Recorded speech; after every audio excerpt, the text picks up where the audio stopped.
A law firm can have a great website, sharp copy, and solid SEO, but still lose clients before they ever pick up the phone. The reason is that their photos are sending the wrong message.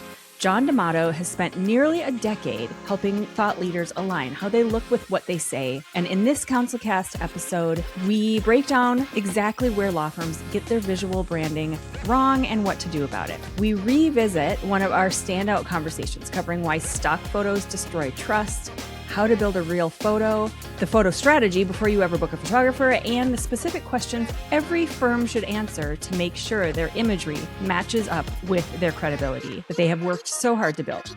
If you've invested in your marketing, but you haven't given the same attention to your photography, this episode shows you what that gap is costing you. Let's get into the highlights. This is Counsel Cast Chambers, the best of Counsel Cast re-examined. If a firm is trying to create a perception of authority, of confidence, of trust, of credibility, and yet everything you're posting is silly smartphone photos of you guys hanging out at the bar afterwards, Yes. That doesn't exactly. Now, while those photos have a place in certain respects, if you're looking to attract an audience into your world to learn more about how your firm can help solve their particular problems, you first have to get them connected and interested to do that. And one of the ways to do that is by sharing images that show the core values, the personality, the brand of the firm. And you convey that through the images in which you share them. How do you address how to have that consistent approach across all platforms, your website, social media, all of the stuff that you're doing? Well, the first step is to not wing it and hope for the best and kind of piecemeal it. The first step is to first of all understand the value of having that compelling visual storytelling be consistent across all touch points of your online presence. Yeah. And that starts with being strategic. You got to map it out.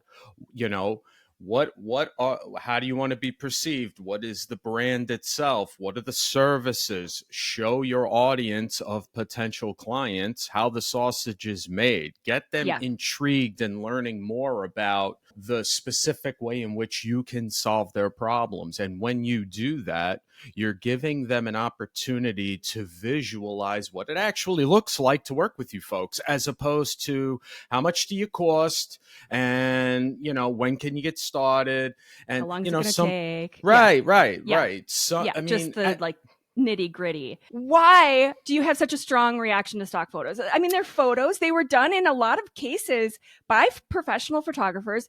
Why are they so gross? It's not that the photos themselves are aesthetically nasty, for the lack of a better phrase. Although I will say some of the acting in them are absolutely horrific, so and it depresses me that a photographer had to actually live through that experience to photograph them. But that's a whole other conversation entirely. Right. But really, when it comes to the actual audience that is purchasing these stock photos, the main problem that I have with it is it's disingenuous. It has absolutely nothing to do with the people that are in that boardroom, in that space, or a part of that company, whether it's law or otherwise, just stock in general.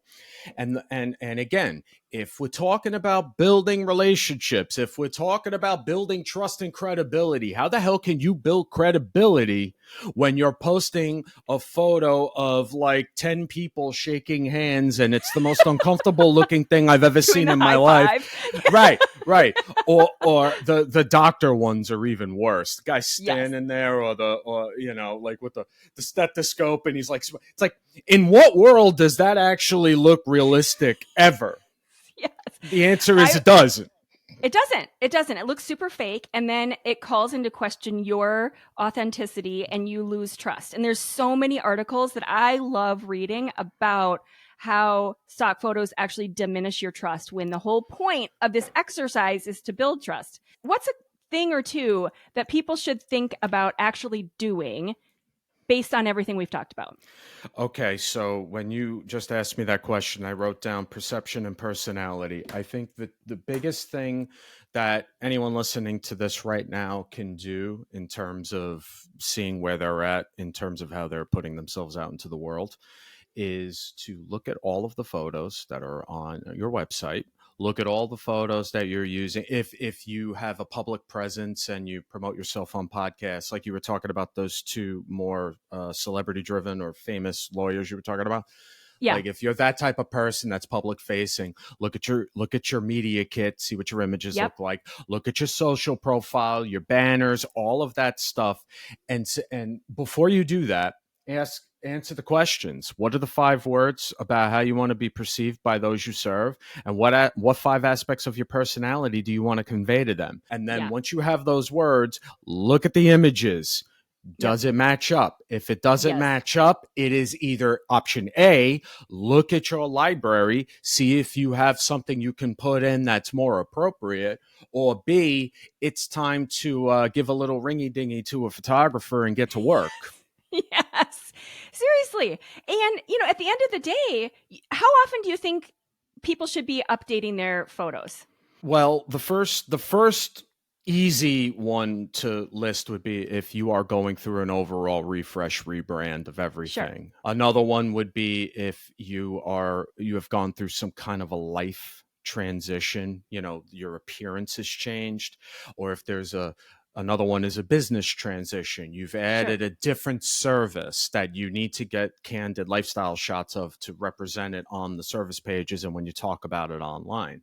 And the other one is a little more, it's an intangible, meaning if you find yourself losing a lot of 50-50 calls from potential clients and you start to think to yourself, well, how can I stop losing these 50-50 calls? Yeah. Obviously that is not, photos and you're all of a sudden going to start getting more clients. That's not the case, but it is one area that it would be in your best interest to start looking at and think about how are people coming through the front door, because that's what those photos represent. And if they are not calibrated and aligned with the level of authority that you want to project, it is going to be seen by these people, and it is not necessarily a good result that's going to happen from it.